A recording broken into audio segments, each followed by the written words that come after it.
সবাইকে স্বাগত জানাচ্ছি খেলার সময়ের ঈদ বিশেষ আয়োজন খেলার তারা অনুষ্ঠানে।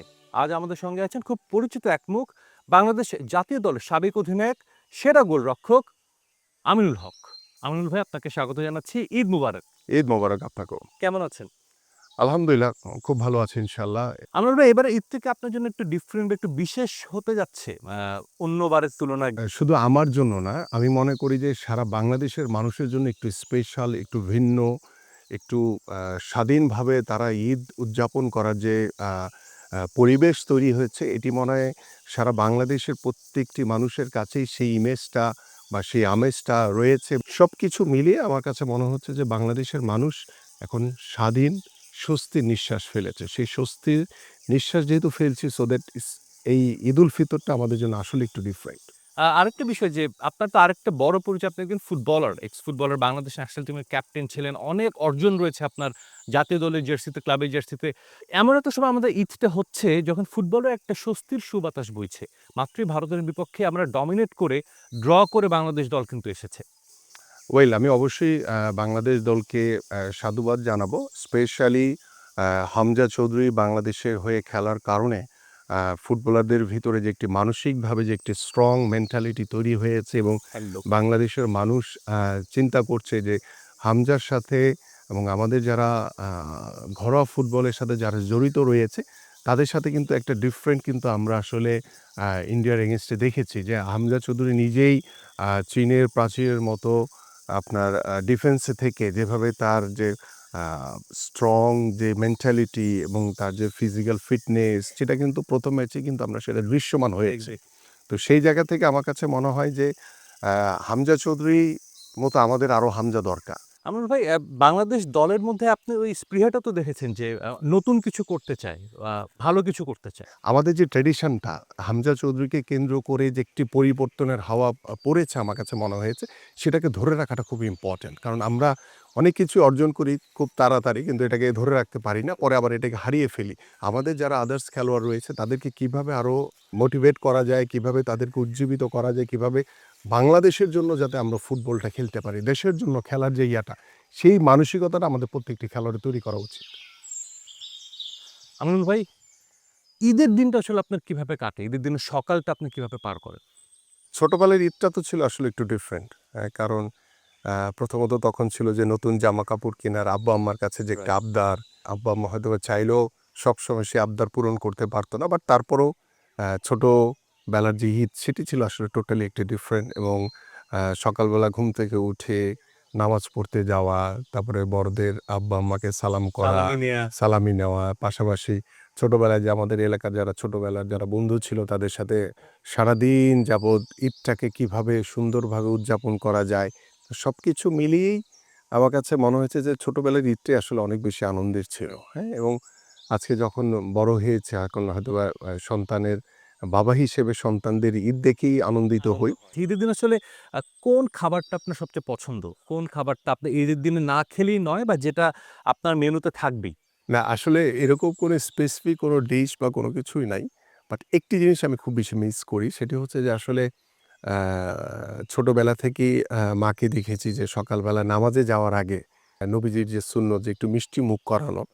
তো সেটি আম্মা যতদিন বেঁচে ছিলেন ততদিন আসলে আম্মার হাত দিয়েই সেটি হয়েছে। বাট আম্মা মারা যাওয়ার পরে সেটি আমার ওয়াইফ হয়তোবা কন্টিনিউ করছে। বাট আম্মা থাকাকালীন সময়ের যেই মানে অনুভূতি, যে ভালো লাগাটা, সেটি আসলে এখনো প্রতি মুহূর্তেই আসলে মিস করি মিস সেটি। করাটা খুবই যে স্বাভাবিক। মিষ্টি মুখ করানোটা এবং ঘুম থেকে উঠার পরেই যে গোসল করে নামাজের জন্য রেডি হও, মিষ্টি মুখ করে অবশ্যই যাবা। এটি না খেয়ে যাবা না। এই যে যাওয়াটা, এটাকে অনেক বেশি মিস করি। আর নরমালি অ্যাজ ইউজুয়াল আমি মানে যেটা মানে ঈদের আমেজে যেই ধরনের উৎসব মুখর পরিবেশে যে আমাদের প্রত্যেকটি পরিবারের ভিতরেই যে খাবারের আয়োজন করা হয়, সেগুলো সচরাচর সবগুলোই আমার পছন্দের। আমার আলাদা খাবার নিয়ে কোনো রকম কোনো ফ্যাসিনেশন বা কোনো দুর্বলতা নাই। দুর্বলতা নাই।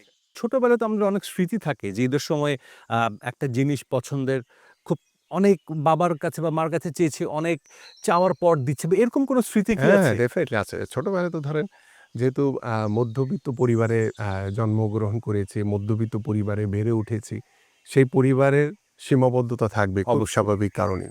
তো সেই জায়গা থেকে আমার বড় ২ ভাই আমার চেয়ে প্রায় ১০ বছর, একজন ১২ বছরের বড়। তো বড় ভাইদের হয়তো ওই রকমের কোনো চাহিদা ছিল না, বাট ছোটবেলা থেকেই আব্বা আম্মার কাছে আমার সবসময় যে ঈদের নতুন জামার যে একটি চাহিদা, যে প্রত্যাশা, সেটি সবসময় ছিল। বাট বাবা মাদের যেই চরিত্র, যে তারা হাজারো কষ্টের ভিতরেও তার সন্তানকে সন্তানদেরকে খুশি করতে খুশি চায়। করার চেষ্টা করে, এবং আমি মনে করেছি যে আমি সৌভাগ্যবান যে আমার বাবা মা অত্যন্ত ভালো একজন, তারা দুজনই ভালো মানুষ ছিলেন। আমার যে আবদার ছিল, যে হয়তোবা কান্নাকাটি করেছি, সে আবদার কিন্তু তারা শত কষ্টের পরেও কিন্তু তারা পূরণ করেছে। তো এই জায়গাটি আসলে অত্যন্ত ভালো লাগার, এবং আমাদের সন্তানরা এখন আসলে আবদার করা লাগে না। এখন সেটা আবদারের আগেই তারা তারা তাদের কাছে পেয়ে পৌঁছে যাচ্ছে। এইটাই হচ্ছে ডিফারেন্ট। এই প্রজন্মের আসলে সেই কানেক্টিভিটিটা আমরা অনেকটাই, মানে কেন জানি মনে হয় যে একটু যান্ত্রিক হয়ে গেছে রাইট। সবকিছু। আমরা তো কথা বলছিলাম আপনার ঈদ নিয়ে। এবার একটু পেছনে চলে যেতে চাই। আপনার ক্যারিয়ারে আমরা জানি অনেক ঘটনাবহুল আপনার একটা ক্যারিয়ার ছিল। একটু ছোট করে জানতে চাইবো যে তখন আমরাও খুব একটা বড় না কিন্তু যে আপনাকে আবাহনী ক্লাব একবার তুলে নিয়ে গিয়েছিল, আটকে রেখেছিল, কিডন্যাপ করেছিল। তখনকার ফুটবলে আসলে দেশের ফুটবলে এটা খুব প্রচলিত ছিল যে তারকা খেলোয়াড়দের এক ক্লাব থেকে আরেক ক্লাবে তুলে নিয়ে যাওয়া হতো।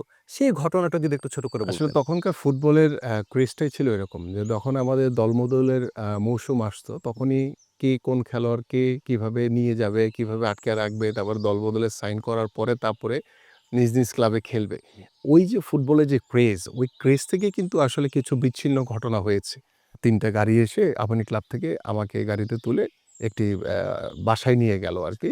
সম্ভবত এটা পরের দিন সকালবেলা দেখলাম এটা সম্ভবত ইকবাল রোড ছিল।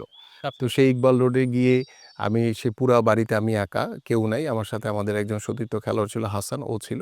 বাট আবাহনী ক্লাব হয়তোবা চেষ্টা করেছিল যে কোনোভাবে যদি দলবদলে যে একটি ক্রেজ থাকে সেটাকে কাজে লাগিয়ে আবাহনীতে খেলানো যায় কিনা।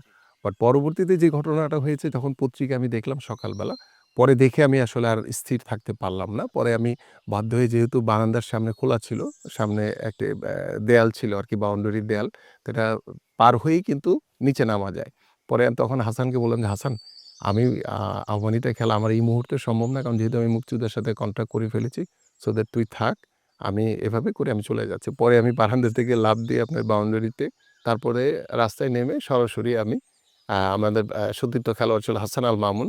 ওকে ফোন দিলাম। ওকে ফোন দিয়ে সরাসরি মুক্তিযোদ্ধা ক্লাবে গেলাম। মুক্তিযোদ্ধা ক্লাবে গিয়ে দেখলাম যে ব্যাপকভাবে তারা আপনার পুলিশ-টুলিশ, সাথে মানে কনসার্ন ছিল। এটা মানে চিন্তাই করা যায় না। একটা হুলস্থুল অবস্থা আমি দেখেছি। বাট তখনকার ফুটবলের আসলে ক্রেজটাই ছিল এরকম।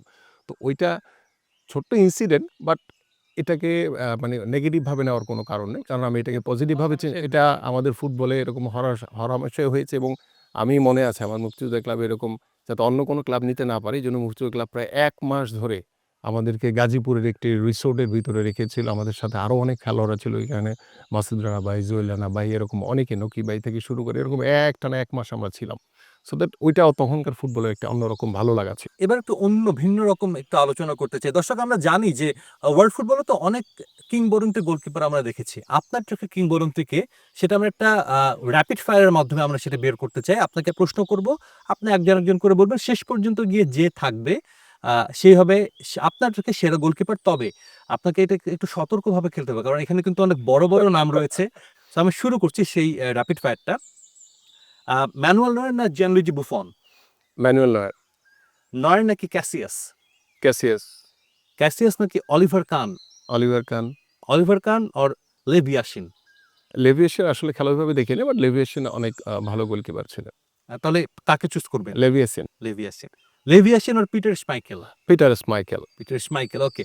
পিটার স্মাইকেল নাকি বর্তমানের ক্রেজ যিনি regarded one of the best goalkeeper Alisson Becker? আমি পিটার স্মাইকেলের সাথেই থাকবো। Peter Schmeichel or ter Stegen? Peter Schmeichel. আপনি লাস্ট পর্যন্ত যতজনই বলেন, কারণ পিটার স্মাইলকে দেখে আমি যে ফুটবলার বা একজন গোলকিপার হওয়ার যে অনেক কিছু আমি শিখেছি জি। খেলা দেখে। তো সেটার আসলে আমার আইডল মানে এখন পর্যন্ত পিটার বাট স্মাইকেল। এখনো কিন্তু অনেকগুলো বড় নাম বাকি রয়েছে। তারপর আমি বলতে চাই Peter Schmeichel or Gordon Banks? Peter স্মাইকেলের সাথেই আমি থাকবো। তাহলে আমরা ধরে নিচ্ছি আপনার চোখে পিটার স্মাইকেলই সেরা গোলকিপার। বর্তমান প্রজন্মের যারা খেলছে এদের মধ্যে আপনাকে আসলে আমার কাছে মার্টিনেজের খেলা আমি দেখেছি। আমার কাছে মার্টিনেজকে বেটার মনে হয়েছে। এক্সাক্টলি মার্টিনেজ আসলেই গত ৩-৪ বছর ধরে আর্জেন্টিনাকে একা হাতেই কিন্তু বলা যায় ওয়ার্ল্ড কাপটা তো উনি জিতিয়েছেন। Exactly, exactly. বলাই যায়। আরো কিছু প্রশ্ন আছে। এগুলো আপনার ব্যক্তিগত কিছু প্রশ্ন। ব্যক্তিগত বলতে আসলে আপনার পছন্দ অপছন্দের। বিরিয়ানি না খিচুড়ি? খিচুড়ি। খিচুড়ি। কি খিচুড়ি? ডিম খিচুড়ি, বিফ খিচুড়ি, চিকেন খিচুড়ি, কোন খিচুড়ি? এনিথিং, খিচুড়ি, খিচুড়ি। খিচুড়ি, কিন্তু খিচুড়ি। ডিম খিচুড়ি দিয়ে হলেও খিচুড়ি ভালো। এনিথিং, নো ওকে। প্রবলেম। চা না কফি? চা। ফুটবলার না হলে কি হতেন? Army officer. প্রিয় ভ্যাকেশন স্পট কোথায়? আমার নিজ গ্রাম ভোলা।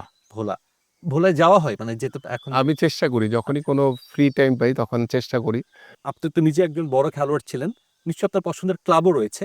আমি বেশ কয়েকটা ক্লাবের নাম বলছি। এর মধ্যে আপনি চুজ করেন Real Madrid or Barcelona, Real Madrid, Manchester United or Liverpool. Manchester United কারণ পিটার স্মাইকেলের সাথে আচ্ছা, মানে আপনি আমাকে ম্যানচেস্টার লিভারপুল ইউনাইটেড বলতেও দিলেন না। আপনি বলেই দিয়েছেন ম্যানচেস্টার ইউনাইটেড। রাইট। ২ টা ক্লাবের নাম বলবো। এই ২ ক্লাবে আপনি খেলেছেন। আবাহনী, মোহামেডান। আ আমি সাপোর্টার আহ্বানই করি। ছোটবেলা থেকেই করেছি। বাট খেলতে স্বাচ্ছন্দ্য বোধ করেছি মোহামেডান ক্লাব। এবং মোহামেডান আপনার অনেক সফলতাও আছে। এক্সাক্টলি। না সুপার কাপ আহ্বানি তো জিতেছেন। অনেক আমি ১ বছর খেলেছি। বাট আহ্বানি ক্লাবও আমার অনেক বেশি ভালো লাগার কিছু মুহূর্ত রয়েছে এবং রাইট। আমার ফুটবল ক্যারিয়ারের একটি বেস্ট পারফর্মার ইয়ার ছিল হচ্ছে আহ্বানি ক্লাবের আবাহনী। 99 এ। শেষ প্রশ্ন। এখানে আপনার যেকোনো একজনকে চুজ করতে হবে। নিশ্চয়ই আজ বুঝতে পারছেন প্রশ্নটা কি? মেসি না রোনালদো? বেসিক্যালি আমি ২ জনের খেলাকেই পছন্দ করি। বাট যেহেতু আমি রোনালদোর ভক্ত এইজন্য রোনালদোর পক্ষেই আমার কিছুটা হইলেও দুর্বলতা কাজ করবে। সম্প্রতি একটা ম্যাচ হয়েছে বিশ্বকাপ বাছাই পর্বের ব্রাজিল আর্জেন্টিনার এবং আর্জেন্টিনা জিতেছে। যার কারণে প্রশ্নটা করে যেহেতু বেশি দিন হয়নি, ব্রাজিল আর্জেন্টিনার খেলা হলে আপনি কোন দল সাপোর্ট করবেন?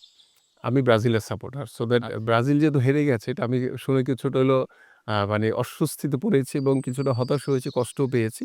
বাট আমার পরিবারে আবার সবাই খুব খুশি। কারণ সবাই আর্জেন্টিনার সাপোর্ট। আগামী বছর একটা ওয়ার্ল্ড কাপও রয়েছে। ২০২৬ ওয়ার্ল্ড কাপ এবং এই ওয়ার্ল্ড কাপে আপনি কাকে এগিয়ে রাখবেন এবং আপনার কি কোনো ইচ্ছা আছে এই ওয়ার্ল্ড কাপটা মাঠে বসে দেখা ব্রাজিল আর্জেন্টিনার কোনো ম্যাচ বা ইনফ্যাক্ট ব্রাজিলের কোনো ম্যাচ? যদি মানে দেশের সিচুয়েশন অনুযায়ী যেহেতু আমি ব্যক্তিগতভাবে দেশের সাধারণ মানুষের জন্য কাজ করি, দেশের জনগণের জন্য কাজ করি, একজন রাজনীতিবিদ হিসেবে আমার দেশ সবার আগে। হ্যাঁ? অবশ্যই। তো সেই দেশকে সামনে রেখে যদি কোনো সিচুয়েশন বা পরিবেশ তৈরি হয়, খেলা দেখার সুযোগ থাকে, তাহলে হয়তোবা যাব। আপনার সঙ্গে অনেক কথা বললাম, অনেক কিছু জানলাম এবং আশা করছি যে আপনার এবার ঈদটা ভালো কাটবে এবং সামনের ঈদটিও আপনার ভালো কাটবে। অসংখ্য ধন্যবাদ এবং ঈদ মুবারক। জি, আপনাকেও ঈদ মোবারক এবং আমার প্রিয় দেশবাসী সবাইকেই জানাচ্ছি ঈদুল ফিতরের শুভেচ্ছা এবং আসুন সবাই মিলে যাতে ঐক্যবদ্ধভাবে একটি শান্তিপূর্ণ বাংলাদেশ গড়ার লক্ষ্য নিয়ে একটি যাতে সুন্দর ঈদ উদযাপন করতে পারি। সবাইকে ঈদ মোবারক। দর্শক, আজকের খেলার তার এখানেই শেষ করছি। আমাদের সঙ্গে ছিলেন বাংলাদেশ জাতীয় ফুটবল দলের সাবেক অধিনায়ক আমিনুল হক। সবাইকে ঈদ মুবারক। সঙ্গেই থাকুন সময়ের।